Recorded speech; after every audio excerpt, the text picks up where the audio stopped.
Oo! Oh, guys! Hi! Hello. Ano ginagawa niyo dyan sa itlog na yan? Nagbabalat ako ng itlog. Obvious ba? Edi syempre, ni-scramble ko siya. Kami kasi ni Janine, ibang gagawin namin dito sa itlog namin na ito. Experiment Science! I believers, ang mga kailangan natin para sa experiment na ito, kandila, Okay, kandila. egg, Syempre. tubig, and syempre lighter para sindihan ng kandila. Oo! Okay. Itatapat natin siya dito sa apoy para malagyan ng... para masunog Mainitan. siya. Mainitan at maging kulay itim ang balat. Okay. Itim ang balat. Nangingitim na nga siya. Nangingitim na, di ba? Baya, napakabilis nga naman mangitim niya. Ito pala mga I-believers ay raw egg, hindi siya hard-boiled egg. Mukhang okay na to, guys. Okay na yan. Naging itim na siya. Oo nga. Diba? Itim na siya. Oo nga. Now, ang next step natin, ibababad natin itong black egg natin dito sa bakso ng tubig. Here we go. Nakado ka ba dyan sa ginagawa mo, Kuya Chris?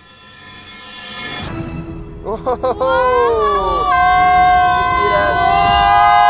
Did you see that? Ang galing ah! I believe! Oh. From white to black, tapos naging silver. Paano nangyari yun?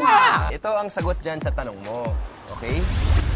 Una, bakit nga ba umitim ang itlog nang pinainitan o nang itapat natin sa kandila? It's because when we burn something, may chemical reaction na nagaganap between the burning material and oxygen in the air. Ito ngayon ang tinatawag na soot o yung maitim na kulay sa egg. Ang soot na ito ay ang impure form of carbon. At nang ilublob na natin siya sa tubig, light rays hit it through the water.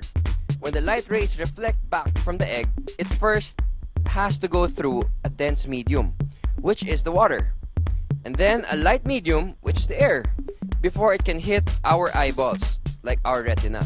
This change in medium with very different density causes total internal reflection of light.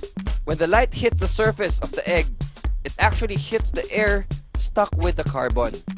This causes the total internal reflection which makes the egg look like a silver egg, I believe.